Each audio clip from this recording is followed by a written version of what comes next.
Boa noite, Gotham.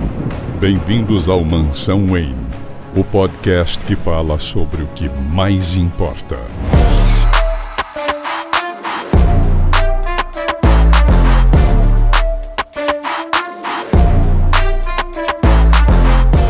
Gotham, bem-vindos a mais um podcast Mansão Wayne, o podcast que fala sobre o que mais importa e sobre algumas trecheiras também às vezes. E aqui pela primeira vez no canal vou apresentar nosso convidado, nosso amigo que tá há muito tempo, a gente tá falando sobre ele participar do Mansão Wayne, Thiago Carneiro, diretamente do Afronerd. Tudo bom, Thiago? Ô Carlos, boa noite, tudo bem? Primeiramente quero agradecer o convite, tá sempre um prazer estar com vocês, agora nessa participação especial aqui nesse podcast, vai ser divertido aí, bater um papo sobre o tema de hoje. Desculpa que o primeiro tema seja uma coisa tão maluca. Tá tudo bem. No próximo a gente chama pra uma coisa mais legal. Eu vou pedir desculpa, né?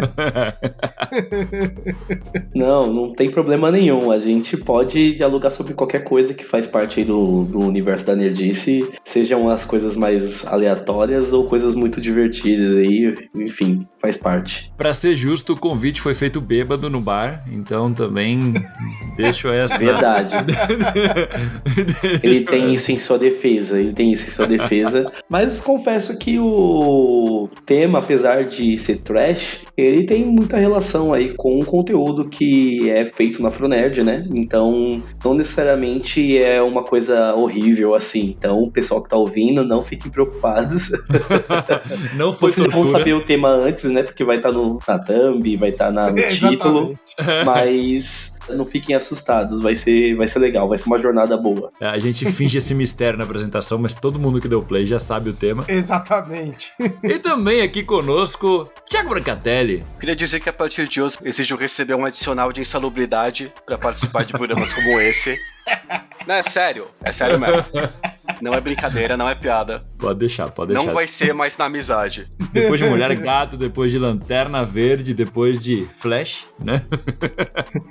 Estamos aí falando do tema de hoje. Depois de Snyder Cut. Depois de Snyder Puta que Cut. pariu. Depois de BVS, estamos aqui. E também meu co-apresentador, André Panceira. Fala, galera, sejam muito bem-vindos aqui ao Mansão Wayne, o podcast que fala sobre o que não importa, porque quem imaginaria que um dia a gente falaria sobre esse filme? Mentira, porque muita gente pedia desde que a gente gravou sobre o filme do Lanterna Verde, tinha gente, não, a partir de agora, vocês têm que só falar de filme ruim, pelo menos uma vez por ano, e olha, a gente conseguiu que esse aqui fosse adiado algumas vezes, mas chegou o momento. Chegou o momento, vamos lá encarar o poder do aço, e não estamos falando de Manowar. Podia, né? Podia. Não, mas tudo bem. O pior é que eu sempre que a gente vem com papo de filmes horríveis pra assistir, eu falava, porra, vamos fazer de aço então, cara, vamos fazer, vai ser divertido. Eu me arrependo tanto de ter insistido. Puto, eu odeio o Brancatelli do passado. O do presente também, mas o do passado que recomendou aço eu odeio ainda mais. Nossa senhora, olha isso aqui. Mas acho que eu vou com o Naldão do Thiago. Vai se divertir essa jornada aqui. Melhor que o filme, com toda certeza. Mas vamos lá, chega de blá blá blá. O cara que apresentou todo mundo aqui, ele que falou que queria ter uma roupa igual a do Shaquille O'Neal no aço, Carlos Vasquez. Oi, JT. Nossa, principalmente aquela máscara que fica balangando na cara dele, pô, queria uma igual. Ele que tem a mesma altura que o Shaquille O'Neal. Nada, o Carlos é um bebezinho perto do Shaquille O'Neal. Eu sou aqueles caras que aparecem, nossa, um cara baixinho na NBA, aí você vai ver o cara tem 1,98, sabe? Me passa embaixo da perna dos caras. Eu adoro que nos quadrinhos o aço é gigante, né? Ele é alto, mas no filme ele só fica comicamente grande perto dos outras pessoas. É muito bom.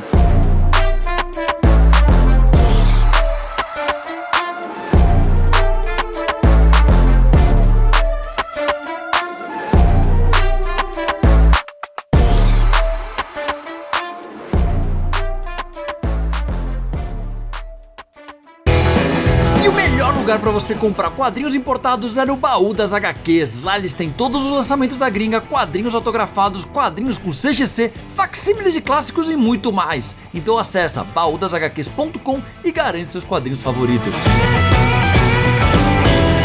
Utilize o cupom Mansão N10 para garantir 10% de desconto.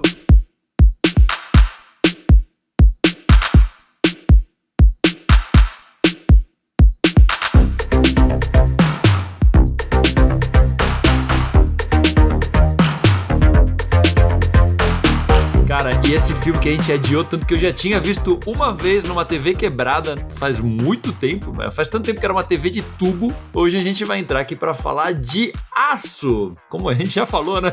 Aço do Shaquille O'Neal, finalmente, aquele filme que só foi lembrado pelo público nerd como se fosse grande filme na época do Pantera Negra, pra galera tentar diminuir a importância do Pantera Negra, ficavam, mas e o Aço? O Aço que foi o primeiro filme com protagonista super-herói negro. Meu Deus! O Thiago que produz nesse nicho específico deve ter ouvido muito isso na época, né? Cara, sabe o que é mais bizarro? É porque eu nunca tinha assistido esse filme. Eu nem sabia da existência desse filme. Então, o discurso, ele não batia em mim do jeito que bateu em algumas pessoas que conheceram, sabe? Eu via aquilo e falei, mas o que estão falando? Então eu ignorava muito isso. E assim, também eu tava muito impactado positivamente com Pantera Negra pra me importar com aquilo. Tá certo. Pô, que diferença, hein?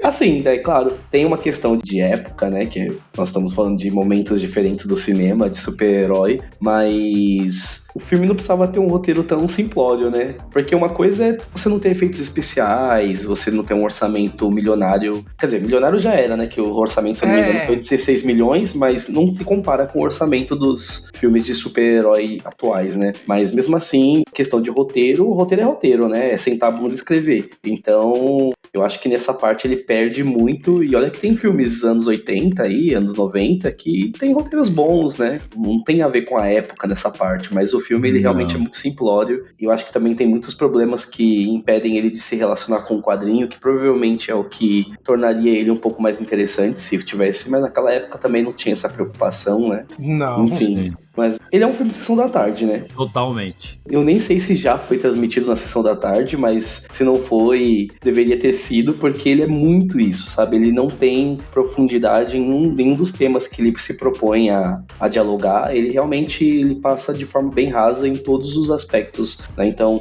ele trata ali de algumas coisas que são interessantes, assim, porque a proposta é boa em si, mas ela não é bem desenvolvida, né? Ela só é pincelada e é jogada ali. Quer dizer, na verdade, assim, eu já não esperava nada quando eu vi, porque eu vi agora, né? Depois de muitos anos. E eu também não sei o que as pessoas naquela época estavam esperando quando fossem assistir. Suponho que se fossem esperar alguma coisa, era esperar uma adaptação mais fiel ao personagem Aço do quadrinho em si. E não entrega nem isso e nem aquilo. Não entrega nada, né? Já tinha sido divulgado a armadura dele, já tinha sido divulgado que não ia ter o Super-Homem, então ninguém esperava muita fidelidade. E outra, né? O Shaquille O'Neal, ele tinha gravado o Kazan antes, né? Que também não foi nem um pouco um sucesso. Não, ele tava investindo, né, na carreira de ator nessa época. Tentou várias coisas. Eu li uma entrevista com o diretor ficou puto por causa do Shaquille O'Neal, porque ele não queria o Shaquille O'Neal. Ele ficou insistindo para que o estúdio contratasse algum nome de peso, não só com talento, mas também um nome grande bastante. Passou Denzel Washington na lista e tudo mais. Wesley Snipes. Mas o estúdio quis o Shaquille O'Neal porque achou que com o Shaquille O'Neal ele conseguiria vender mais bonequinhos. Isso faz todo sentido, né? Mas teve? Teve algum bonequinho desse filme? Porque eu não lembro de ver nada disso. Eu acho que não. Faria sentido se o filme fosse bom, né? Então. Mas o diretor falou que o filme foi feito às pressas. Percebe. O roteiro, ele teria que escrever em, 2 semanas. Todo o visual do filme também, toda a armadura eles tiveram que fazer às pressas. A mano da Warner. E ele teria que fazer o filme se adequar a pouca grana que liberaram de orçamento, porque gastaram a maior parte da grana no cacete do Shaquille O'Neal, e ao próprio Shaquille O'Neal, que não tinha nenhuma experiência, era um nome grande, mas não grande o bastante pra carregar o filme pro grande público. E o intuito da Warner, que era vender bonequinho, também foi pro ralo, porque o filme é uma bomba, que rendeu pouco mais de $1,5 milhão, custando 16, 17 milhões.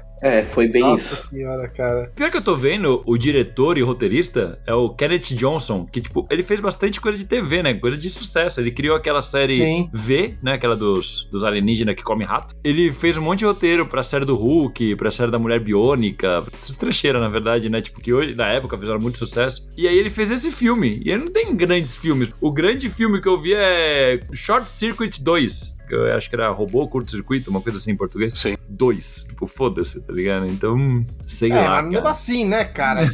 Porra, o cara escreveu, tipo, beleza, né, da série do Hulk, era anos 70 e tal, assim, mas, porra, dava pra ter feito um negócio melhorzinho, né, cara? Mesmo hoje em dia, a Marvel pega muita gente de séries. Os irmãos Russo vieram de série. Sim. Teve muita gente que eles pegaram de Game of Thrones. É que aqui, tipo, pegaram um cara talentoso, que tinha uma boa visão, que ele provou nas séries que ele tinha desenvolvido, mas é um cara que não tinha tato pra produção cinematográfica e não teve apoio do estúdio pra nada que ele quis, não teve orçamento que ele precisava e o tempo que ele podia ter tido. Pô, um ano antes ele tinha dirigido o Super Patos 3. Olha aí. Não, ele acho que fez o roteiro, não foi? Não? Puta merda, peraí. Não é nem o roteiro, ele fez a história, mas ele não escreveu o roteiro. Tipo, ele provavelmente fez um argumento, assim, básico.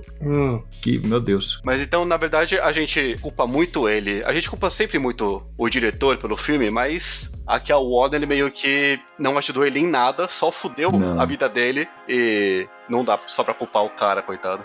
Então, eu vi até uma matéria falando que 2 meses antes deles começarem a filmagem, eles ficaram sabendo que o Kazan ia ser uma bomba, e nisso eles diminuíram o investimento pro filme do Aço, e aí, tipo, a partir dali foi tudo indo mais pra baixo ainda, tá ligado? Nossa. E eles ainda, cara, quando foi prestes a estrear, eles colocaram em cinemas, tipo, muito específicos, eles não soltaram tudo em todo lugar, de tanto medo que eles ficaram com isso. Típico filme que não exibe pra crítica, só exibe pra crítica no dia do lançamento, mas eles ainda tiveram que organizar todo o cronograma de filmagem em volta do Shaquille O'Neal, porque ele tava ainda nas Olimpíadas, ele tava competindo com os Estados Unidos nas Olimpíadas. É verdade, porque qual que era? Barcelona, né? 96? Não, Barcelona foi 92. É 92. Atlanta, 96? Atlanta, é verdade. Nossa, eu tinha esquecido disso, bem lembrado. O diretor fala que não tem nada do que reclamar do empenho dele. Ele chegava no set com texto decorado, ele se esforçava ao máximo, mas ele não era ator, então eles não conseguiam completar nenhuma cena inteira. Eles tiveram que pegar partes de várias cenas pra montar um Frankenstein lá, de cada sequência que tem o filme. E ele tava tendo que treinar pra Olimpíada, ao mesmo tempo que ele tinha que decorar o texto, fazer uma aula com um professor que o próprio diretor tinha conseguido pra ele e gravar. Foi tudo uma bagunça. Não tinha como dar certo. Não, definitivamente. E, cara, uma coisa que eu tava vendo aqui são os produtores, porque eu vi que, tipo, um dos produtores desse filme é Quincy Jones. O Quincy Jones é pica, né, porra? E ele fez junto com o David Salzman, que eu não sei, nunca tinha ouvido falar nele, mas deu uma pesquisada. Eles eram sócios, tinha uma produtora, foram eles que produziram O Maluco no Pedaço, fizeram um monte de coisa naquela época. E o outro produtor é um tal de Joe Simon.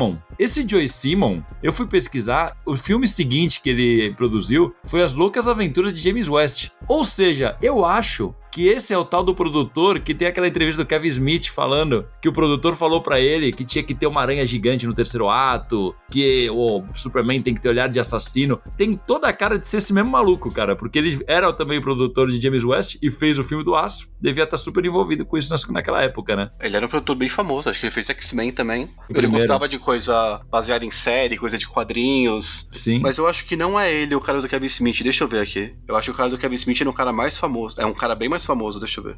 Né? Que não, esse aqui eu fui ver, ele produziu 14 filmes, também não produziu tanto filme assim. E a maioria é uma porcaria. Mas deixa eu perguntar uma coisa pra vocês. Vocês acham que tem a ver do fato de um ano antes a Warner ter feito Space Jam? Sim, claro. Puta, pode ser, viu? Tá, de escolher o Shaquille O'Neal. Sim.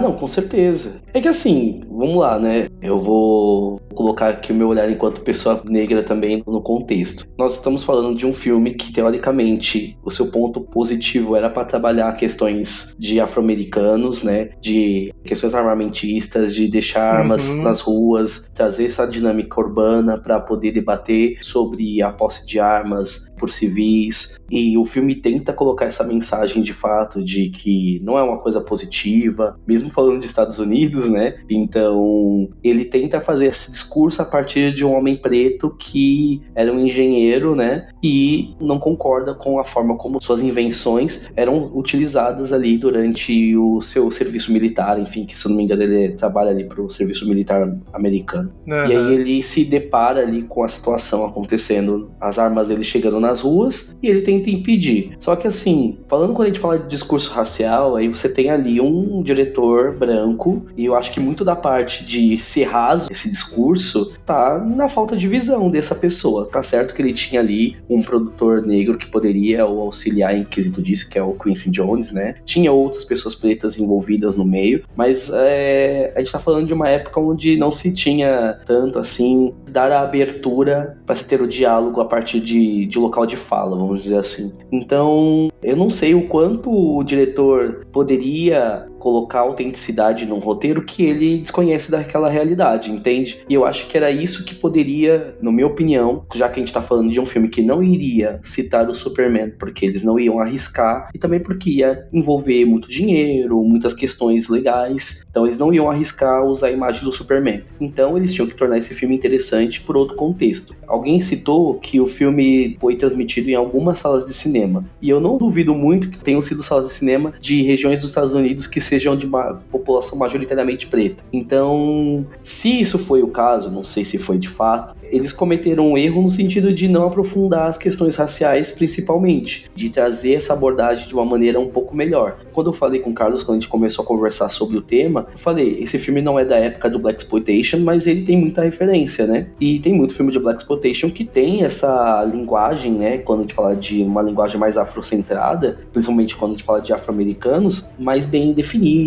mais bem construída enquanto roteiro. Então ele tinha referências para poder trabalhar, ou pelo menos poderia ter consultado pessoas para poder fazer isso de uma maneira mais adequada e tornar o filme um pouco mais interessante para o público-alvo supostamente deles, né? Eu não entendo muito de NBA, não sou uma pessoa que acompanha tanto, né? Sei os nomes de alguns dos grandes jogadores da história, mas eu acredito também que o basquete é um esporte majoritariamente vinculado às pessoas pretas nos Estados Unidos também. Uhum. Então, quando eles escolhem o Shaquille O'Neal também é óbvio que o personagem é um personagem preto, mas porque eles querem atingir essa parcela da população. Então, assim, tudo é feito e escolhido para atingir um público, ainda que pessoas brancas obviamente assistiriam, mas eles não trabalharam o aspecto principal do filme, que é para trabalhar essa cultura de uma maneira mais adequada. Então, eu jogo muito peso do fracasso em cima do diretor, porque ele não teve visão de como fazer isso e provavelmente na época também não se preocupou em trazer ali alguém que pudesse orientar e trazer uma história mais autêntica quando a gente fala de pessoas pretas nos Estados Unidos, né? Aí, como eu falo, a premissa ela é boa,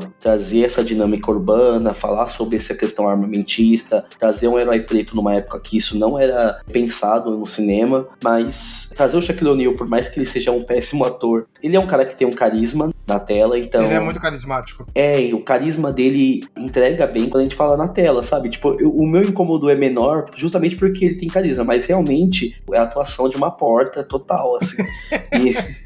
E assim, e quando a gente vê muitos anos depois, tem o valor nostálgico. Tanto que o filme hoje ele é um trash, nostalgia total, mesmo ruim. Mas tem todos esses pontos que me incomodam, sabe? Quando eu penso em como foi a construção disso como um todo. Só comentando duas coisas que o Thiago falou. O diretor falou que o Quincy Jones apareceu uma vez, ele nunca tinha encontrado o Quincy Jones até o começo da produção, até o começo da filmagem, e o Quincy Jones apareceu uma vez num dia de filmagem e nunca mais apareceu. Então o envolvimento dele, é o que a gente falou, foi mínimo. Acho que ele só sugeriu um filme de super-heróis, já que filmes de super-heróis nessa época tava rendendo bastante. Eles sugeriram filmes de um super-herói negro, e acho que esse foi a grande participação dele, além de, sei lá, investir dinheiro e fazer a trilha sonora que ele que fez. Em relação ao público, o diretor, eu agora vou tentar lembrar o que eu li dele, mas ele falou que eles fizeram várias sessões teste pro público antes do lançamento, e falou que o filme foi super bem aceito. E daí, quando lançou, ninguém se preocupou em assistir, até porque a Warner não fez nenhum tipo de estratégia de divulgação pro filme, né, com muito afinco. Acho que ela meio que tentou até dar uma escondida no filme, mas ele falou, nas sessões testes o filme foi muito bem aceito, o público riu quando tinha que rir, o público se empolgou quando tinha que se empolgar, e ele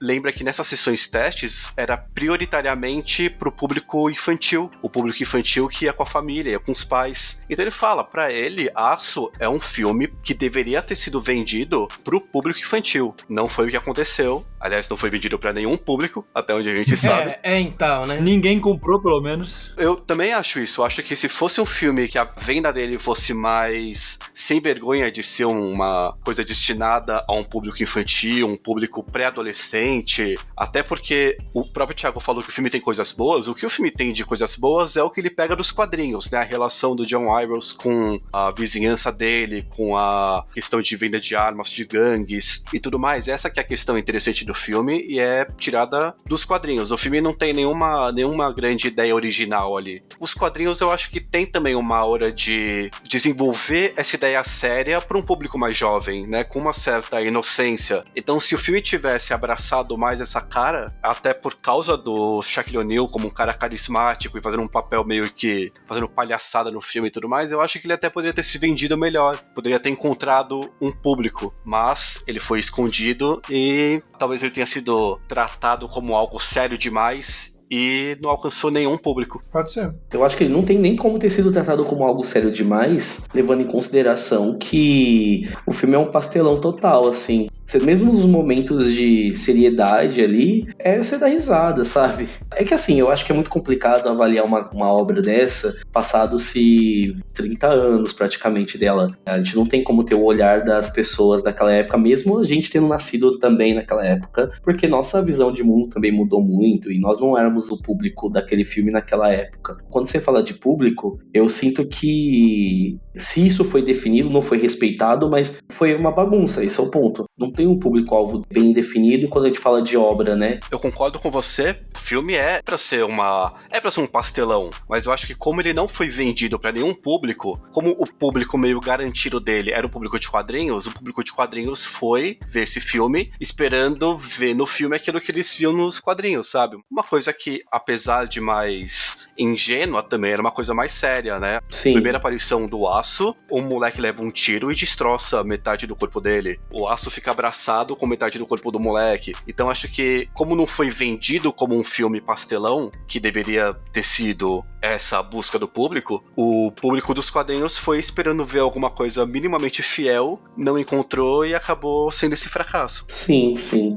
É muito louco isso também, porque esperar que um filme como esse seja totalmente dependente de um público leitor de quadrinhos apenas, é uma loucura, né? Com o investimento que eles tinham feito, que pra época já era muito dinheiro, realmente foi uma imprudência total, seja da Warner enquanto distribuidora, ou, enfim, porque eu acho que essa parte de promoção não tem a ver tanto com a parte da equipe de direção, essas coisas. Isso já vai nas mãos da distribuidora, que é a Warner, que detém dos direitos, né? Então, assim, ela realmente cagou total pro produto que ela mesmo estava produzindo em si, como empresa, e deixou isso a Deus dará e virou o que virou, assim. E quando você fala do quadrinho, eu nunca li nada sobre o Aço, tudo que eu sei é de pesquisa. Mas ele deriva já de um momento trágico da DC, né? Que é a morte do Superman, aí vem os 4, e ele é um dos Supermans lá. Só que ele carrega uma carga dramática no quadrinho que o filme, sei lá, não tem nada.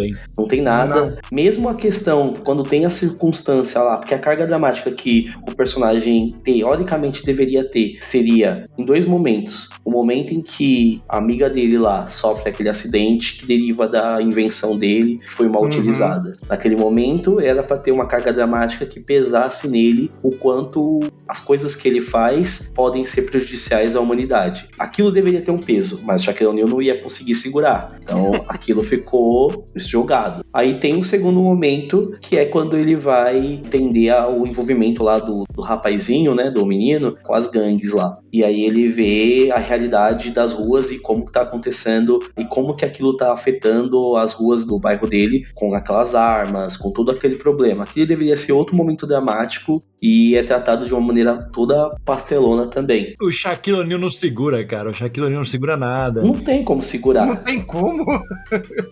Isso que o Thiago falou, a coisa da soldado ficando paraplégica, Nossa, né? A cena que tá ela no hospital e daí o Shaquille O'Neal vai visitar ela e daí ela fala, eu espero voltar a andar. E daí a câmera foca na enfermeira. A enfermeira faz tipo, baixa o olho, balança a cabeça de um lado pro outro. Eu ri tanto nessa cena. É muito ridículo. Nossa, cara. é muito trash. Eu falo, a gente tá vendo a soldado, a melhor amiga, talvez interesse romântico do personagem principal, tá paraplégica, descobre que nunca vai andar, e eu tô rindo dessa cena. Mas Não, até a própria cena do acidente, cara, aquele isopor caindo em cima dela, não te passa o peso daquela coisa, sabe?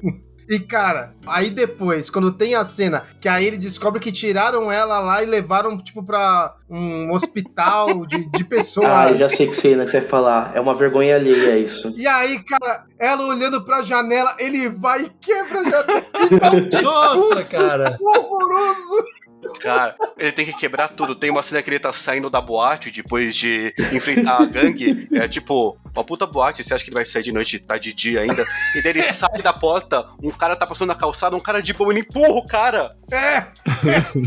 Meu Deus do céu, por quê? Essa cena da janela, toda a cena é ruim. É horrível, cara. Eu ri de vergonha alheia, porque ele faz aquele discurso super Nossa. ridículo e ele pega ela no colo e leva ela falando claramente que ela não quer ir.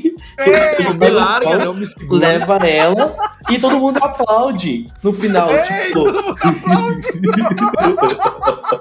E é bizarro, porque é uma cena lá no, tipo um hospital psiquiátrico, alguma coisa assim, e você vê que tá todo mundo meio deprê. Aí quando ele quebra a janela, agarra ela e leva com ela, falando, não, me larga, seu louco. Todo mundo levanta, fica feliz pra caralho. Você vê os caras, tipo, dando high five no ar, assim. exatamente. É isso aí!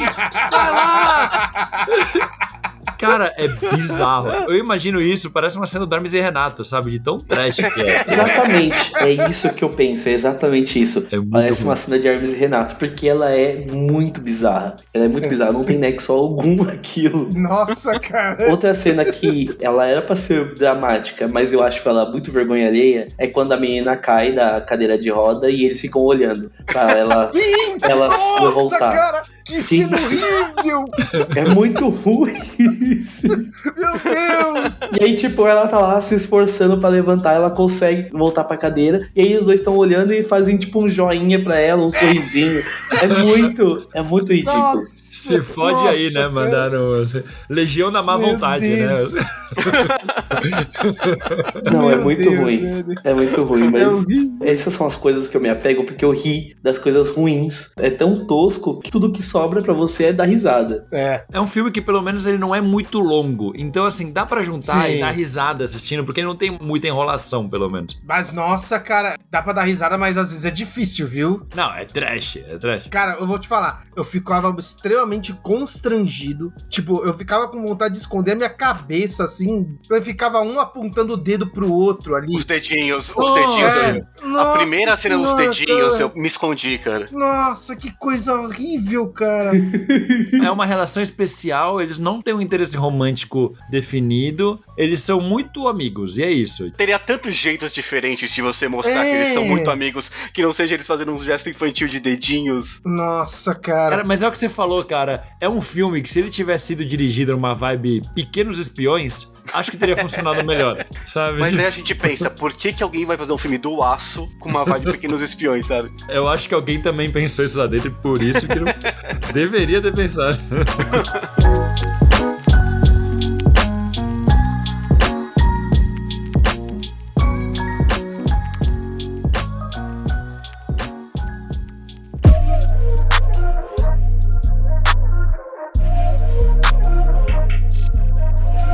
Eu acho assim que foi muito corajoso eles quererem fazer um filme do Aço, porque, para pensar, o personagem tinha o quê? 4 anos? 5 no máximo, tá ligado? Sim, e sem relacionar com o Superman, né? O que mais relaciona é a tatuagem que ele tem no braço. Isso, é a única coisa que tem. É. E o Shaquille O'Neal, ele é muito fã do Superman, ou era, né? Vai saber se depois desse filme ele deixou de ser. Era um dos apelidos dele na NBA, né? Era Superman. É, exatamente. Aí ele queria, tipo, porra, você, tipo, o novo Superman, tá ligado? Porra, da hora. Não foi. Não foi. Eu vou falar uma coisa polêmica aqui. Eu não acho a armadura tão ruim. Nossa. Eu acho que a armadura funciona em alguns momentos. Eu acho que o visual dela, se fosse um pouquinho mais aprimorado e não tanto várzea... Ó, olha a luva branca, pelo amor de Deus, cara. Essas cotas de malha. Aquela luva não dá não, mano. Pelo amor de Deus. Não dá, cara. Eu acho que quando tá o visual dele, por exemplo, no final, quando tá ele na reunião lá dos bandidos e tal... qual é o nome do ator que faz o vilão do Clube dos Cinco? Nossa, e que vilão, hein? Meu Deus do céu, cara. Que belíssima atuação, né? O ator mais famoso é o Meu bicho. Deus, velho. Mas daí tá ele também, e daí tá o Shaquille O'Neal tá com o porte dele, com aquela armadura perto de gente normal, a armadura fica interessante, não dá tanto estranhamento, a armadura fica mais imponente, eu acho que daí ela até funciona. funciona. Acho que a máscara é trash. É que daí também não dá pra gente ver a armadura e comparar com a dos quadrinhos. Esse que é o grande... Não dá. A grande não dá nem questão. como. Mas ainda assim podia ser melhor, né? Porque puta que Não, pariu. tudo podia. O que não podia ser melhor nessa cara? Porra, mano. É que eles também não tiveram, né, nem orçamento pra CGI, né? Então eles fizeram tudo o efeito prático, né? Eu achei que também não tiveram esmero, né, em fazer o negócio, porque era muito Isso horrível. é real. Uma coisa que eu lembro que me marcou quando eu vi a outra vez que eu tinha assistido quando era moleque, eu devo ter assistido esse filme lá pra 2000, 2001 na TV, alguma vez que passou. Foi quando passou no SBT. Provavelmente, que era o que eu comentei antes. Tava com uma TV de tubo quebrada e a parte de cima da TV de tubo tava num ponto só. Então ficava tipo um triângulo até a metade da tela. E o Shaquille O'Neal com a cabeça triangular. Era muito engraçado.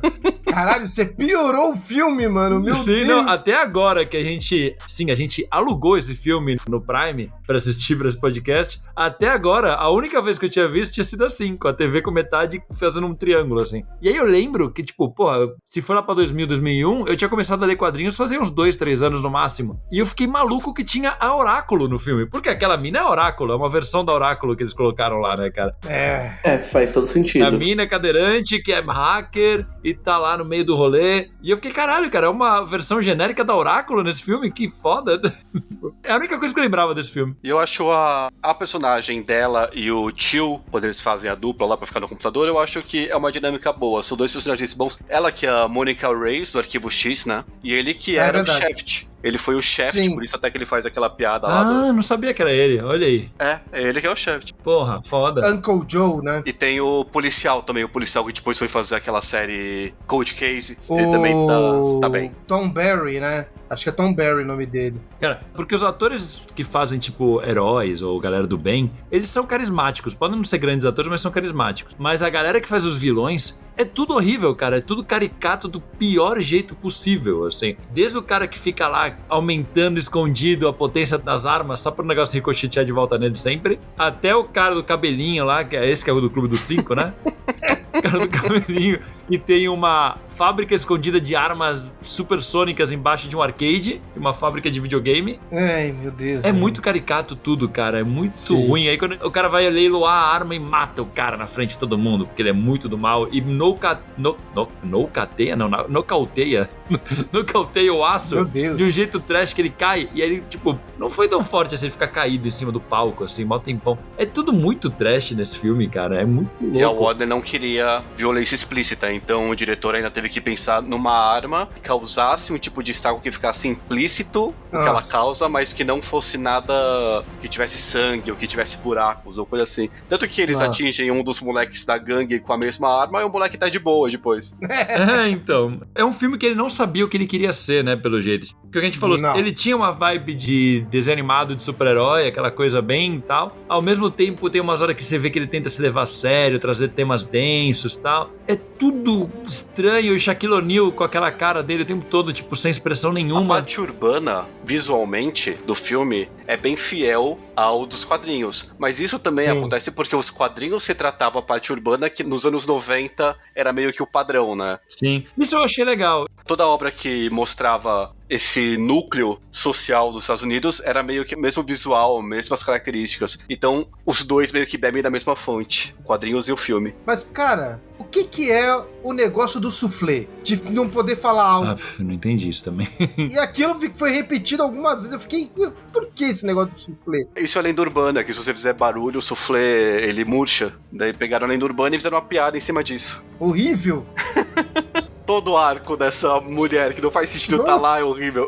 É muito ruim. Vocês estão falando agora sobre contextualizar as ruas ali, das periferias. Fica claro que cidade que é? Não fica claro. Assim, eu quando assisti, eu pensei que era Nova York, mas aí eu fui pesquisar e é Los Angeles que eles usam, né, como plano de fundo. Enfim, mas eu acho que isso é justamente também essa falta de visão vindo de uma pessoa preta também, entendeu? Tipo, você pega uma referência, provavelmente pegaram alguma referência de algum filme ou dos quadrinhos, enfim, mas aí eu não li tanto, como eu falei, alguns quadrinhos que são de personagens pretos. Eu já li muito Luke Cage. É muito parecido mesmo, assim, a forma como eles retratam. Mas novamente, são pessoas brancas desenhando um lugar, uma realidade que não é a delas. E aí fica tudo meio pastelão, né? Tudo meio igual. E aí o cinema eu acho que vai para o mesmo caminho. Apesar de eu também achar que a fotografia, quando a gente fala da cidade, em si funciona. Eu acho que ela é bem boa em si. Ela funciona como um todo. Para um filme dos anos 90 ali, ela funciona bem. Mas eu acho que quando a gente fala disso, é muito esse aspecto que pega. Falta a autenticidade do olhar de uma pessoa que se identifica de fato com o personagem, né? A única identificação ali era do Shaquille O'Neal por ser fã do Superman e olhe lá, porque o resto não tem nem identificação nenhuma. E uma coisa que eu ia falar é que, assim, né, o Aço teve algumas outras possibilidades de aparição em outras coisas, mas ele nunca teve muito destaque depois disso, né? Eu acho que ficaram com muito medo de trazer outro fracasso e tudo que ele faz são participações muito pontuais em animações e algumas outras coisas, né? Não sei se vocês já viram isso. Ele teve bastante destaque numa série que não teve muito destaque, que é aquela Superman e Lois, que passou agora no Max e tal, que ele era um personagem coadjuvante, assim, fixo, né? Ele apareceu bastante, teve um arco inteiro em volta dele. Era uma versão bastante diferente, né? Que é de uma terra paralela e tal, mas eu acho que lá ele tá interessante. Mas fora isso, ele aparece pouquíssimo em animações e tudo. E é engraçado, porque nos anos 90, assim, final dos anos 90, eles investiram muito no Aço nos quadrinhos. Ele tava na Liga da Justiça, eu acho que era a grande aposta da DC de super-herói negro, né? De destaque, era o Aço. Aí eu acho que eles começaram a desencanar, depois que a Liga da Justiça trouxe o Joe Stewart como destaque, viram que tinha outros caminhos mais interessantes, e o Aço acabou ficando em segundo plano. É interessante porque, assim, o Jon Stewart é um ótimo personagem, mas ele entra na seara dos personagens com poderes mais, não sei se eu posso dizer místicos ou mágicos da DC. Sim. Então, ele lida com ameaças intergalácticas e tudo mais. E aí o Aço, ele poderia ter sido esse núcleo mais urbano, né? E eles só abandonaram mesmo e deixaram a Deus dará, mesmo que, assim, claro, né? O Aço era um personagem que poderia trabalhar esse núcleo mais urbano, só que ele tem habilidades ali, pelo menos graças à armadura, que fogem um pouco de um aspecto urbano em si, quando a gente fala de um personagem das ruas em si. Apesar que, assim, o Luke Cage, ele é invulnerável a qualquer coisa, né, vamos dizer assim, tiros, essas coisas, que é uma coisa que vem a calhar quando a gente fala de um homem preto nas ruas periféricas do Harlem ali. Mas, tipo, o Aço podia... mas a Marvel e DC sempre se copiaram. Eu ia falar, ia ficar muito parecido com o Luke Cage, talvez, se eles fossem trazer. Mas eu acho que também, nessa parte, ambos se copiam o tempo todo, tem várias referências de personagens uns aos outros, eles poderiam ter trabalhado dessa maneira também. É que eu não sei, eu não consigo enxergar hoje esse personagem sendo trazido de volta de alguma maneira no live action. O Aço, ele teve bastante investimento nos anos 90, ele teve mensal, acho que teve mais de 50 edições da mensal dele nos anos 90, até o que o André falou, DC investiu muito nele, e eu acho que a partir de então ele meio que se tornou parte das HQs da DC, mas não o foco de nenhuma HQ da DC. Então ele tava nas HQs da Liga da Justiça, ele aparecia nas HQs do Superman, ele tem destaque, por exemplo, em Mundos em Guerra, ele tem destaque em vários momentos, mas ele não tinha mais uma história própria, né? Ele era parte daquela história da DC, mas não tinha uma história própria. Agora começaram a retomar mais, agora ele tem uma minissérie bem boa, inclusive, acho que há uns 1 ou 2 anos atrás. Interessante. Acho que agora, como as editoras também estão tendo mais preocupação em representatividade, em conseguir ter mais equilíbrio em personagens brancos, personagens negros, personagens femininas, masculinos, eu acho que a DC viu que ele é realmente uma boa opção pra isso. É que eu acho que como é muito difícil, a gente inclusive viu o filme tentar fazer isso e não conseguir, mas como é muito difícil desatrelar o Aço do Super-Homem, da mitologia do Super-Homem, ele não tem uma origem desatrelada ao Super-Homem, ele não tem um propósito desatrelado ao Super-Homem, então acho que daí acaba ficando muito dependente do Super-Homem, que nem, por exemplo, sei lá, Miles Morales. É difícil encontrar roteiristas que saibam usar ele de um jeito que consegue desatrelar ele do Homem-Aranha Peter Parker. Então, acho que personagens que têm ali uma representatividade forte, mas que ainda estão atrelados a outros personagens que são mais icônicos, existe uma dificuldade das editoras de conseguirem ou até de terem a iniciativa de desenvolver mais eles para além daquilo. Olha, do Miles, eu não vou falar pelos quadrinhos, porque eu tô bem afastado, assim, dos quadrinhos de super-herói, então não tenho lido tanto. Faz tempo que eu li as últimas coisas que eu li do Miles Morales, mas quando a gente fala da animação, ainda que tenha ali o Peter Parker, ele funciona super bem, sem o Peter Parker o tempo todo ali interagindo com eles. Tem ali o Peter, né, do universo da animação, ele tá ali mais quase como uma coisa cômica do que como um personagem central ali pro Miles. Tipo, então é muito isso. Quem tem mais participação é a Gwen, né? A Spider-Gwen. O Miles, ele funciona muito bem sozinho. O que eu falo é que acho que falta uma confiança das próprias editoras, falta uma confiança da Marvel em tornar ele realmente um personagem completamente desatrelado. Rola uma insegurança mesmo em cima disso. Talvez, não sei. Eu acho que hoje, e até por causa das próprias animações, ele já se consolidou. Eu acho que talvez falta isso nos quadrinhos, né? Mas enfim, também nem é o ponto. Já é outro papo, né? Mas o que eu acho, assim, quando eu vejo o Aço hoje enquanto personagem, eu sinto que daria pra trazer ele com uma nova origem, mas ainda atrelado ao Superman, mas de uma maneira muito diferente, e trazer um personagem atual. Porque eu acho que se eu fosse sugerir um roteiro, seria interessante ver o Aço novamente nesse debate de armamento, de militarismo, ainda mais nesse momento dos Estados Unidos, né, que tem a ascensão da extrema-direita lá, então todo esse discurso seria interessante de ser debatido através do Aço, e ele ser um personagem atrelado ao Superman, de talvez ele ter sido salvo pelo Superman, como aconteceu, parece que isso aconteceu nos quadrinhos de fato, né? Sim. E ele ter esse respeito pela figura do Superman enquanto herói, e se espelhar nisso a partir desse caminho, mas ir para um filme bem mais sério, sabe? Tirar completamente esse tom de diversão e ir para um filme bem mais sério, que vai tratar de militarismo, que vai tratar de armamentos nas mãos de pessoas civis e do quanto isso pode ser problemático. Isso seria uma forma interessante. É um discurso atual, quando a gente fala da situação que tanto os Estados Unidos como o mundo como um todo está presenciando. E, claro, coloca um diretor de peso ali que pudesse trazer um olhar único para aquilo, traz um ator que vai segurar o peso dramático dessas decisões. E eu acho que nesse momento daria muito para DC fazer isso. E eu acho que o James Gunn, né, quem sabe lá na frente, né?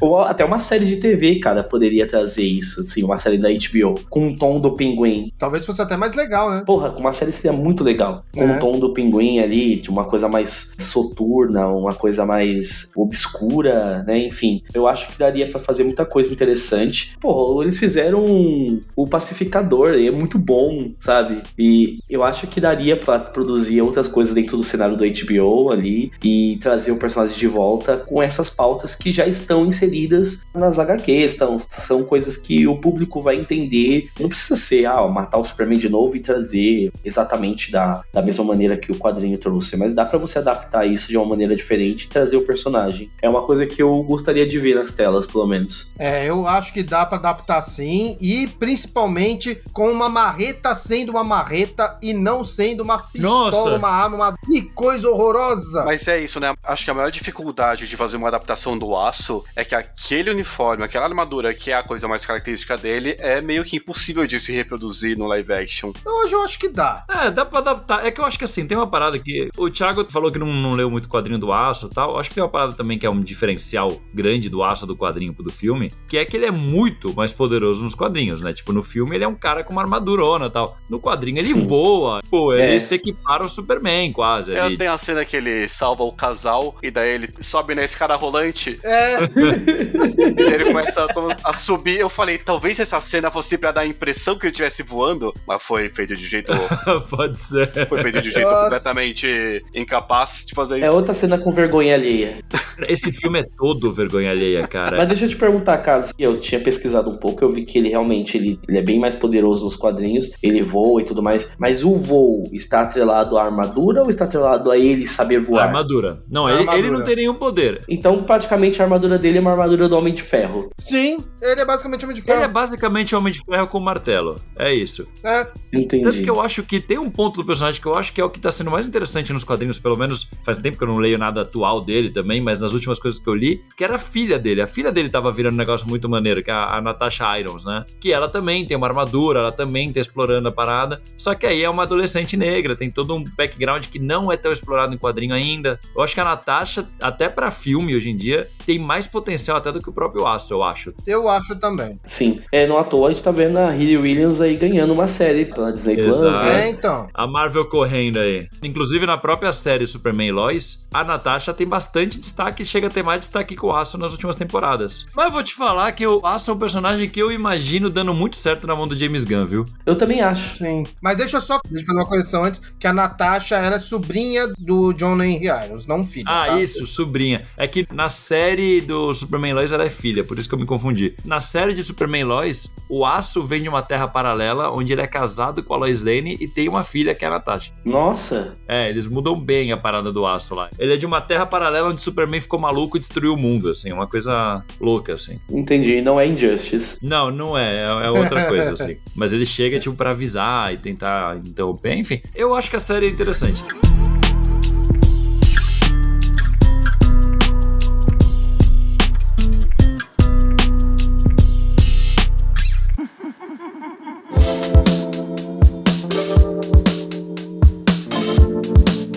Já está apoiando Mansão Wayne? Não? Então acesse agora catarse.me/Mansão Wayne, escolhe o plano que cabe no seu bolso e ajude esse projeto a crescer. E olha só quem já apoia: Rodrigo Milfonte Moreno, Gustavo Rezende Mendonça, Celso Fernando Rocha de Barros, Reinaldo Guedes Ribeiro, Luiz Charadia e muitos outros. Quer ter o seu nome em um podcast? Venha ser um mansõeiro você também.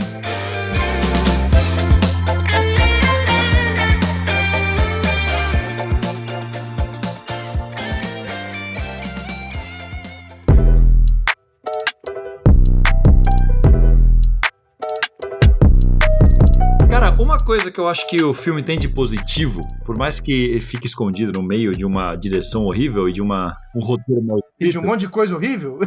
Plot, eu não acho o argumento ruim. A ideia dele ser um ex-militar que teve um problema com as armas e acabou que num acidente, num teste de uma arma, a melhor amiga dele teve um problema de coluna e toda a motivação que faz ele voltar, fazer que essas armas não cheguem na galera lá, eu acho legal. Eu acho que é uma origem interessante para uma versão do Aço desatrelada do Superman. Só que isso é passado, que nem a gente falou, é passado com muito pouco peso pra quem tá assistindo. Então fica jogado. Mas eu acho o plot bom. Eu acho o plot bastante bom. Eu não acho ele ruim, mas eu acho que ele perde um pouco a graça do cara que só quer fazer alguma coisa pela comunidade, sabe? Eu acho que daí ele ser responsável por aquela arma, ele ter uma coisa pessoal, que é a melhor amiga dele ter sido machucada pela arma e pelo cara que agora tá vendendo ela. Eu não acho que é ruim. Mas eu acho que isso tira um pouco da graça do personagem, conhecendo o personagem, claro, né? Ah, sim. Mas acho que seria mais legal se fosse, tipo, só um cara motivado por fazer alguma coisa pra comunidade dele, sabe? Sim. Porque eu acho que toda a questão de gangue já é um plot muito interessante pra realidade que o filme quer passar. Eu acho que daí misturar o exército, armas do exército, ele sendo militar, eu acho que se tivesse desenvolvido mais o esquema de gangues e trabalhado mais esse tipo de universo, eu acho que ficaria mais interessante.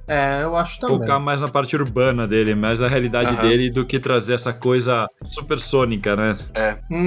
Você desvincularia dessa coisa do exército, assim, não precisa ele ser do exército. É porque eu acharia legal, tipo, se fosse, beleza, ele fez parte do exército, ele se formou em engenharia pelo exército, e aí ele aplica as coisas dele. É mais legal. Só que ali ficou, tipo, tudo uma mistureba, né? Muito também com lance de vilão muito característico, né? Tipo, inveja. Caricato, né? Isso, caricato, totalmente caricato. Ele só faltou colocar um mindinho na boca, né? De vilão maléfico, né? Nossa, o vilão horrível. Porque, pô, ele faz tudo que é de um vilão, tipo, desse arquétipo tosco, o cara faz. E eu acho muito engraçado, tipo, o cara meio que foi demitido no dia seguinte, ele fala, tipo, você, tipo, vai pagar porque você fez, não sei o quê, e aí ele já vai e vende a tecnologia, tipo, pro primeiro, e aí todo mundo fica, nossa, como será que eles conseguiram essa tecnologia, essas armas, hein?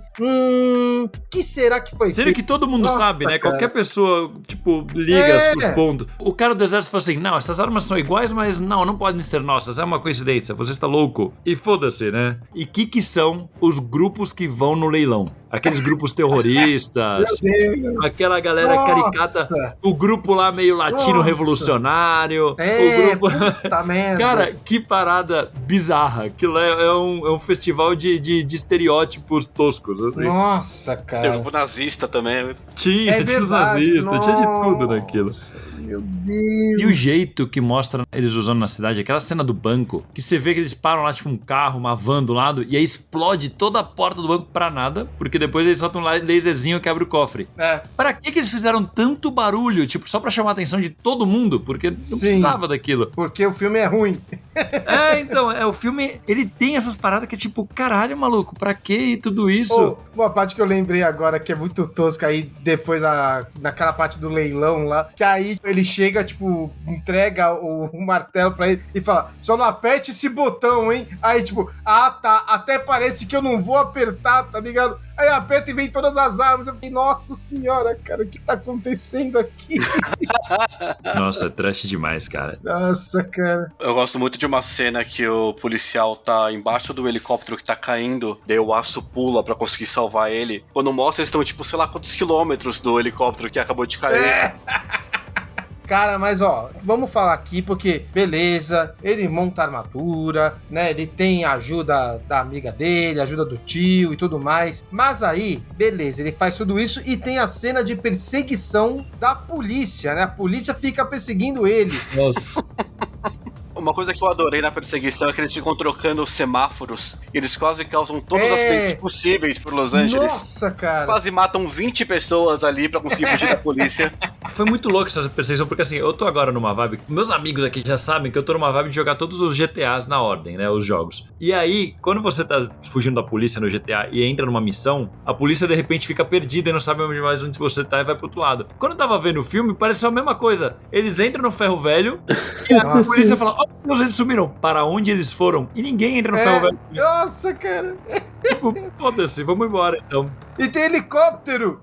Exatamente, meu, não faz nenhum sentido. O helicóptero tá seguindo ele como? Porque a visão de cima é muito mais ampla. Era pra ele ter facilmente achado. Você vê que de dentro eles veem as luzes de fora. Não é uma parada super fechada, escondida e tal. Não, eles só abriu uma portinha num pedacinho da montanha de ferro velho e eles estão no meio do ferro velho. Sim. Se algum policial entrar em silêncio e ficar ouvindo, vai ouvir eles lá dentro. Exatamente, é muito ridículo. Nesse caso eles falam que é uma parada subterrânea, né? Então eles podem fazer o barulho que eles quiserem, que ninguém vai escutar. Tanto que eles falam, shh, fala baixo, e daí o John Arrows fala, não, eu posso falar o quão alto eu quiser, que ninguém vai ouvir. Tô defendendo o filme, galera, prometo. Mas é dessas coisas infantis, né, cara? Que a gente tá falando que se fosse um filme infantil, nossa, a gente tava cagando pra isso, acharia até engraçado. Mas nesse fica tosco. Por falar em perseguição, tem aquela cena do ladrão que tá armado com aquela puta de uma arma e fugindo do John Arrows, que nem tá com a armadura. E daí ele vai passando pelos trens. Meu Deus. Cara, essa que ele vai fugindo pelos trens, eu tenho certeza que foi feita pra ser fácil de videogame. Cara. Eles tinham a expectativa de que ia vender boneco, ia render videogame e tudo mais. E daí, como foi fracasso, não rendeu nada. Mas aquilo tem muita cara de fácil de videogame. Tem uma coisa que me incomoda muito nessa cena, que é que, tipo, ele tá correndo atrás do moleque, né? Aí o moleque passa e o trem vem. E aí ele sobe no trem e vai embora com o trem. E aí quando ele consegue passar pro outro lado do trem, ele tá no mesmo ponto que o moleque tá do outro lado. Sim. Tipo, ele não foi lá pra frente. Não foi. Nossa, eu fiquei olhando e falei, não é possível, que eles realmente ignoraram que o trem foi lá pra frente. Meu Deus, cara. Como pode, velho? Que maravilha. Não, e o pior, a corridinha, puta merda, a corridinha do O'Neill, meu pai do céu, velho. Corridinha aqui. O moleque tá fugindo, ele tá com aquela puta de uma arma que ele pode só virar e atirar, mas ele passa o tempo todo correndo e daí no final ele tenta atirar no cara. Não, e aí depois, quando ele alcança, né, o menino, ele vai lá e aparece um cara por trás dele, dá um tiro, sei lá, não lembro se é um tiro ou se é uma paulada na cabeça dele e ele desmaia. Que ele vai numa cabine de telefone ligar pro cara do exército e falar: estão usando suas armas aqui? Tão nada. Fake news. E foda-se. Tão nada. Mas é essa vibe. Mentira! Mentira dele. E foda-se, o exército não se envolve mais. E só no final, né? No final o exército se mete, que é o finalzinho do filme, quando eles ligam pra ele e fala que eles tentam identificar de onde é a chamada, e aí a menina hackeou lá pra parecer que era da Filipinas. Ele tá simulando a voz do Arnold Schwarzenegger. Esse que é o mais ridículo. É muito bom. Tanto que o cara fala Arnold. Sim, nossa, é verdade. Meu Deus do céu. Eu acho que são os únicos 2 momentos que o exército aparece. Nesse começo aí, quando ele questiona como que foi parar as armas dele, e depois, quando eles questionam o Aço sobre qual é a identidade dele, eles até propõem, vamos fazer uma parceria, não sei o que, enfim, mas aí acaba por aí. Mas na sequência vai ter, Thiago. Agora da sequência que vai. O Aço 2. É muito besta que eu tava pesquisando umas coisas e disseram que tinha até cenas que foram cortadas, que teoricamente iriam trabalhar melhor a origem e o desenvolvimento do personagem, mas foram cortadas pro filme ficar mais curtinho. Aí eles justificam que foi isso que acabou prejudicando a narrativa, né? Meteu uma de Zack Snyder, né, no papo. Podia ter cortado mais 1h30 que teria ficado perfeito. Aí sim. Aí teria aprimorado muito esse filme. Mas nessas horas que faz falta o Bud aqui pra falar, não, eu tenho aqui o DVD especial que saiu, tem nos extras, tem todas as cenas aqui. Ai, cara. Quanto mais a gente lembra de cena, cara, mais trash é. É um filme que dá pra gente assistir comentando e dando risada. É o que eu falei, cara. Ele é curto o suficiente pra dar pra fazer isso, e mesmo assim ele parece mais longo do que ele é. Muito mais. E uma coisa desse filme é que, tipo, todo mundo que vê o Aço saca que é o John Henry. Sim. Porque, porra, de repente você vê um cara gigante de 2,16 metros com uma armadura e com aquele vozarão, é o Shaquille O'Neal. Você fala, Shaquille O'Neal. E com um coração enorme, né? Então, com um coração enorme. Né? Pelo menos nessa parte o filme não mente, né? Porque é super ridículo o pessoal ver o Superman e não achar que é o Clark Kent. Sim. É verdade, é verdade. Aí tudo bem. Todo mundo saca. E na parte final, que daí ele chega, ele vai abraçar a amiga dele, e aí ela fica com a cadeira em pé. Nossa, meu Deus do céu! Que nervoso que me deixa. Olha o que essa cadeira faz. E ela nem sobe o suficiente pra abraçar ele, tem que abaixar. Ela virou Transformers. A mina virou Transformers, mano. Eu achei que ela fala, olha o que essa cadeira faz, e começa a levantar. Eu falei, caralho, vai ser um exoesqueleto, né? Não. Não. Só levanta, fica durinha e aí senta de novo. Bosta. É muito horrível, velho. A gente falou da piada do pavê. Não é pavê, soufflé. Piada do pavê soufflé. É outra. É soufflé ou pra do tio Beto faz. A gente falou da piada do soufflé, mas a piada mais recorrente do filme é o Shaquille O'Neal tentando acertar alguma coisa com arremesso, errando tudo. Pra no final, a granada ir lá onde eles estão e a granada demorar 20 minutos pra explodir aquela porra. Cara. Que é o tempo dele conseguir acertar o arremesso. Isso me deu nervoso. Como a granada demorou tanto pra explodir. Como pessoa que já estourou uma bomba na própria mão por ser burro, eu posso dizer que uma granada não ia... Eu já fiz isso já. Não uma granada. Informações foram compartilhadas. Eu peguei aquelas bombinhas de festa junina, sabe aquelas coisas? Eu peguei uma bem potente que tinha. Eu tinha guardado, eu peguei escondido do meu irmão. Nem era tão moleque assim, devia ter uns 18 anos. Foi na faculdade, caso. Foi na faculdade já, tinha quase 20. E aí eu peguei, acendi escondido sem ele ver, e aí eu fui mostrar e jogar. Só que eu não calculei o tempo. E aí, assim que eu soltei, a bomba ela explodiu, assim, rasgou toda a manga da camisa. Foi uma merda. Não perdi o dedo por sorte. Mas enfim. E deixa o seu irmão surdo por sorte também. Não, ele ficou com o ouvido apitando por mais de um dia. Não, ele até hoje, ele não escuta. Tipo, caralho. Não, eu fiquei com uma cicatriz no braço e tal. Foi bem escroto. Mas enfim, o Shaquille O'Neal teria perdido a vida naquele momento, se ele tivesse ficado daquele jeito lá com a granada jogando pra lá e pra cá. Porque, meu Deus do céu, cara. É tudo mal feito nesse filme, cara. É tudo mal dirigido. Mas tem uma cena que eu acho boa. Tem uma cena dessa piada que eu acho boa. Depois da perseguição da polícia, ele tá com uma toalha e daí ele vai tentar jogar a toalha no cesto, erra, mas atinge a cara do cachorro. Eu confesso, eu ri, porque cachorros atingidos por toalhas na cara é um nicho que me faz rir.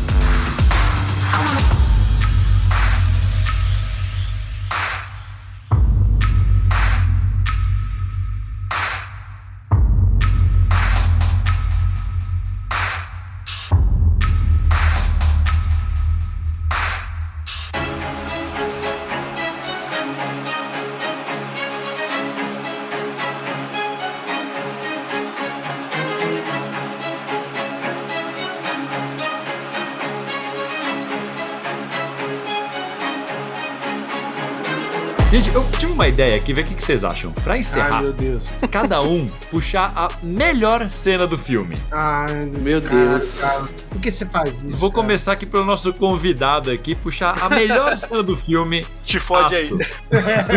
Nossa, sério? Você jogou pra mim, pra eu Pode começar? Cena, conceito.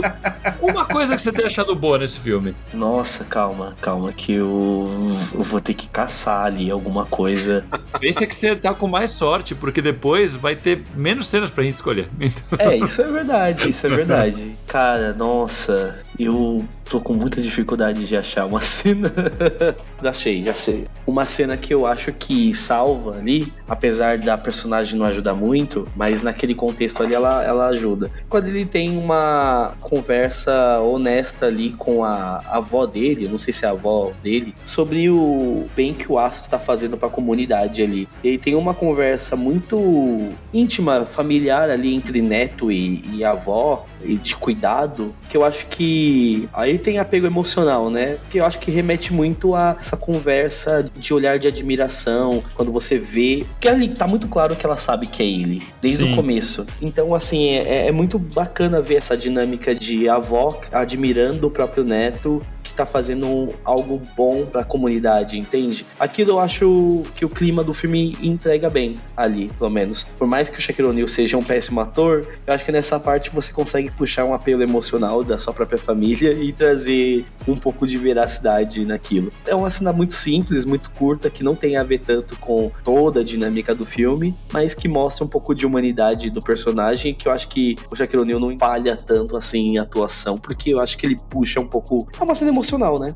É isso. Porra, muito boa mesmo essa cena, cara. A relação da avó com ele é bacana durante o filme. Sim, é uma relação bem bacana. Ela é construída de um jeito muito natural, sabe? Ela não é uma relação estereotipada ali. Os momentos de comédia tem a ver com ela cozinhando aquela porra daquele soufflé. Mas, fora isso, as cenas que ela tem com ele são todas de diálogo sobre o bem-estar que o Aço tá fazendo pra comunidade em si, sobre ele estar bem, se ele está se sentindo bem. É tudo sobre cuidado. Então, isso é natural, soa natural. Faz sentido que uma avó esteja preocupada com o seu neto daquela forma. E ainda mais que ela lá no fundo já sabia que era ele lá. Porra, muito bom. Agora você complicou aqui pro resto. Boa porque sorte. De Thiago Carneiro vamos para Thiago Brancatelli. Eu vou aproveitar que é a rodada final e só vou trazer uma informação aqui que eu vi no começo do programa e acabei esquecendo de passar. Mas o produtor que o Kevin Smith teve problema não é o Joel Simon, é o John Peters. Esse sim que fez bastante filmes da DC, fez Superman Returns, um monte de coisa. E que não tem nada a ver com esse aqui, até onde a gente sabe. Ele que sim é famoso e fez as treta aí. Boa. Cara, a gente falou muito mal do filme, mas tem uma cena que pra mim marcou muito, que vai influenciar no meu vocabulário de hoje em diante.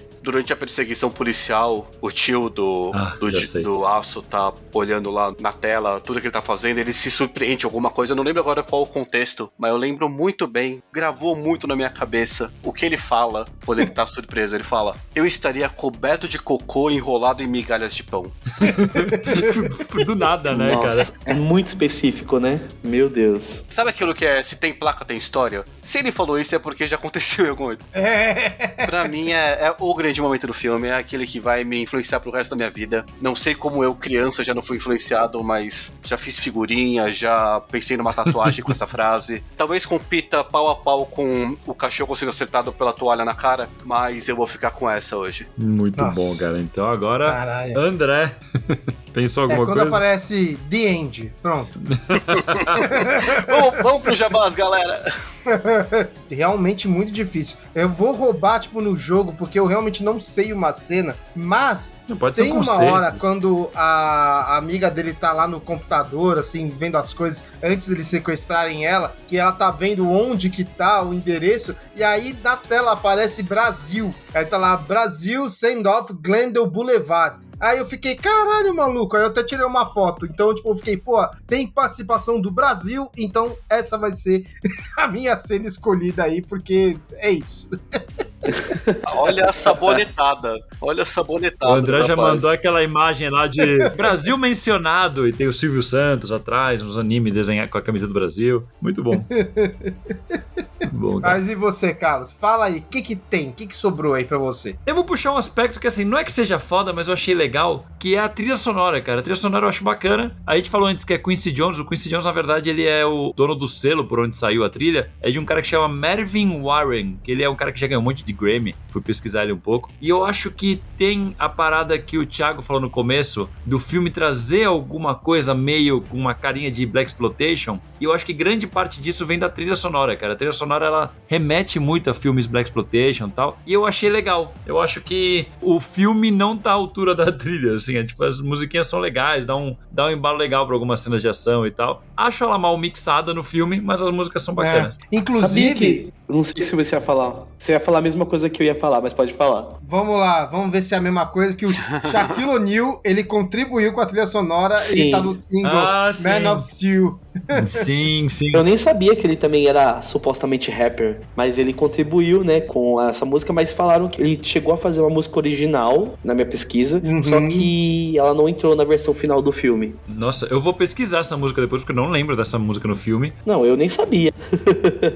E, cara, é interessante porque, mano, o álbum do filme, ó que loucura, o álbum do filme ficou no número 185 da lista da Billboard. Nossa. Caraca, mano, é muito assim. E ficou em número 26 na lista de top hip hop. Eu fiquei, como assim, cara? Eu tô vendo aqui que a música Man of Steel ficou em 10º de música de rap nos Estados Unidos, na Billboard. Olha isso, mano. A música não é ruim mesmo, a música eu lembro que é boa na cena.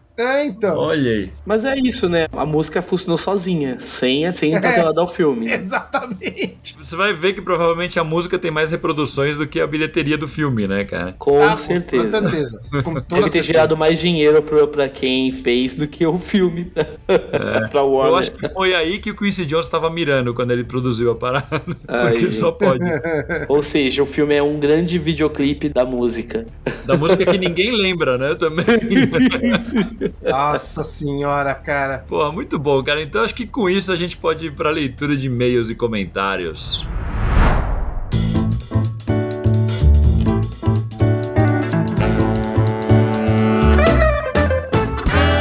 Para mais uma leitura de e-mails e comentários hoje sobre o programa 222 de personagens obscuros da DC que o James Gunn poderia usar. E primeiro eu vou pegar aqui um comentário que vem do Twitter do ouvinte Mr. Rabbit Flow, que já comentou aqui antes, e ele disse o seguinte: excelente episódio, não conhecia muito dos personagens citados. Acho que de todos que foram citados, os que eu mais gostaria de ver nas telonas são o Pantera, o Desafiador e o Homem Borracha. O Homem Borracha é incrível, realmente é difícil pensar que ele nunca teve uma adaptação. Pô, muito obrigado pelo comentário, Rabbit Flow. Concordo, esses personagens são muito interessantes. E o Homem Borracha teve uma versão live action, mas é uma parada muito maluca, que eram os blocos de um desenho animado que ele tinha acho que nos anos 60, 70.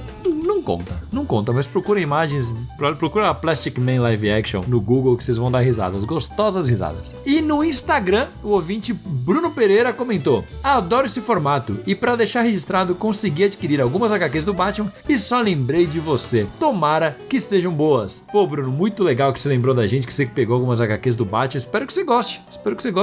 E pro ouvinte que tá aí querendo comprar quadrinhos do Batman, lembrar sempre do nosso link da Amazon, mansãon.com.br/Amazon. Você entra por aí, você entra na Amazon, compra o que você quiser e a gente ganha uma comissãozinha que em vez de ir pra Amazon vai pra gente e você não paga nada mais por isso. Então, Bruno, se você for pegar mais quadrinhos do Batman, considera usar o nosso link, beleza? E agora também do Instagram, o ouvinte Eduardo Daniel Valim Mota comentou: gostaria que o Gunn não usasse só alguns personagens, mas 2 séries inteiras. Adoraria que revitalizassem o Monstro do Pântano, chamando a série de Marais, focando nos outros personagens da cidade. Olha aí que interessante. Demônio Azul e Vingador Fantasma juntos. E Companhia Bela também. Seria ótimo se continuassem a série animada do Lanterna Verde, mas essa sem mexer nada, continuando de onde parou. Olha aí, Eduardo, Monstro do Pântano, acho que eles estão pensando em fazer alguma coisa, assim, tem uns planos aí. E sobre a série do Lanterna Verde, a série animada, não todo mundo sabe disso, tá? Mas o desenho animado da Justiça Jovem, nas últimas temporadas, teve parte da mesma equipe criativa do desenho animado do Lanterna Verde, e eles colocaram tudo no mesmo universo, pegando algumas das tramas que ficaram sem final, que ficaram abertos na série animada do Lanterna Verde e encerrando lá no desenho da Justiça Jovem. Então, se você é fã do desenho animado do Lanterna Verde, já sabe onde procurar o final. Tá tudo lá no desenho da Justiça Jovem, beleza? Agora um comentário lá do YouTube, onde o ouvinte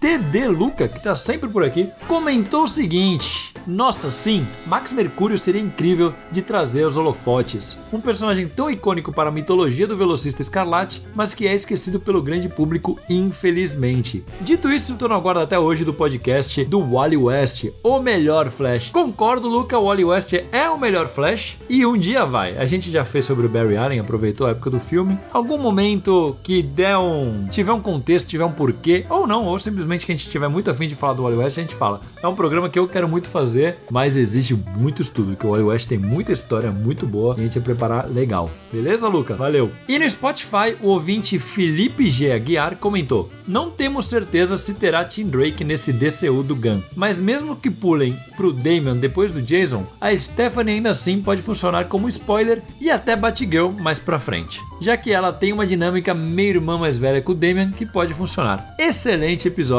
muito obrigado, Felipe, e concordo. Eu acho que a Stephanie funciona muito bem independente do Tim Drake. Ela funciona muito legal com o Tim Drake, mas eu acho que ela tem uma personalidade que funciona bem em praticamente qualquer dinâmica, viu? Toda a história. Quando a gente fez o podcast sobre a Salteadora e a Robin, né, a Stephanie Brown, e a gente ainda tá devendo uma parte dela como Batgirl, a gente percebeu muito isso quando a gente foi reler. A dinâmica dela com a Cassandra Cain, com as Aves de Rapina, com o Batman, com o Arqueiro Verde, é tudo muito legal, beleza? E agora, diretamente do inbox do Instagram, sim, ele mandou uma mensagem por inbox no Instagram e a gente separou. O Diego Carreira Alves mandou: fala, galera do Mansão Wayne, ainda não ouvi o podcast, vou fazê-lo hoje. Imagino que essa altura já deve ter feito, mas pelo título já me vem um herói à cabeça: o Triunfo. Lembram dele? Não? Pois é, a Liga da Justiça também não lembra. KKKKK. Renderia muitas piadas o fato dele ser o herói esquecido daquele universo, falando sobre suas façanhas e demonstrando intimidade com os demais heróis, só que ninguém lembra de nada. Nas mãos do Gunn, essas situações renderiam excelentes piadas. Abraços e parabéns pelo excelente programa. Pô, muito obrigado, Diogo.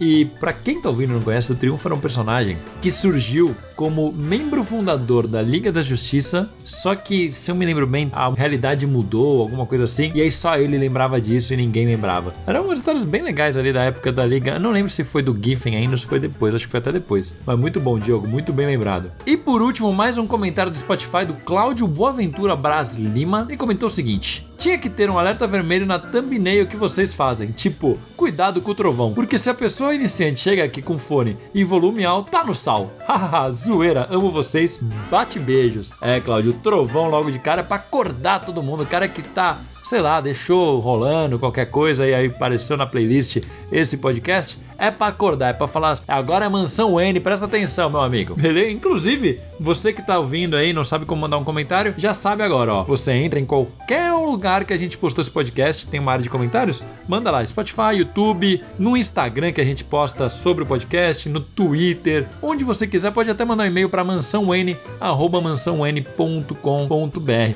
Ou, se você encontrar a gente na rua, escreve no papelzinho e me dá, a gente lê aqui no programa, pode dar também, beleza? Agora vamos pro jabás. E vamos pro jabás. Primeiro de tudo, agradecer aqui o Thiago do Afronerd por participar, finalmente. Primeiro de muitos convites. Foi um prazer. Muito obrigado. E o microfone agora é seu também pra galera que tá ouvindo aqui, que não te conhece, não conhece seu trabalho, saber onde encontrar tudo que você faz pela internet. Novamente, foi um prazer estar batendo esse papo aqui sobre esse filme super trash. Eu ri bastante relembrando momentos do filme e espero que quem esteja ouvindo, apesar de a gente ter metido o pau no filme, vá assistir pra poder comentar mal também com a gente na internet. Muito bom. Mas vocês que não conhecerem ainda o Afronerd, vocês podem encontrar pelo Instagram, que é a minha rede principal, que é o @afronerd_.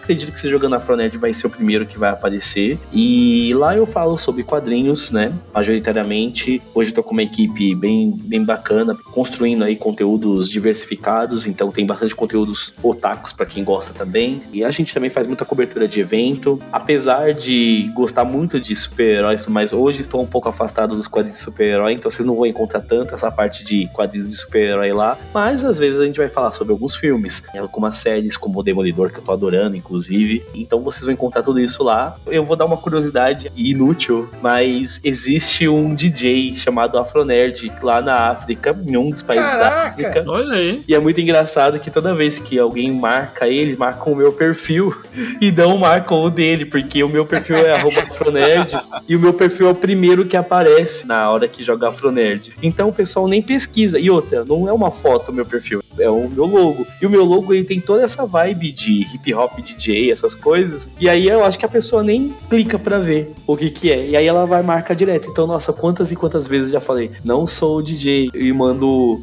@ do DJ correto pra pessoa marcar. Mas eu, como falei, é só uma curiosidade inútil que eu achei divertida de comentar aqui. Muito bom. E é isso, pessoal. Muito obrigado novamente pelo convite. Porra, que isso. A gente que agradece e estará convidado abertamente aqui pra futuramente voltar para outros assuntos. Para assuntos melhores, com certeza.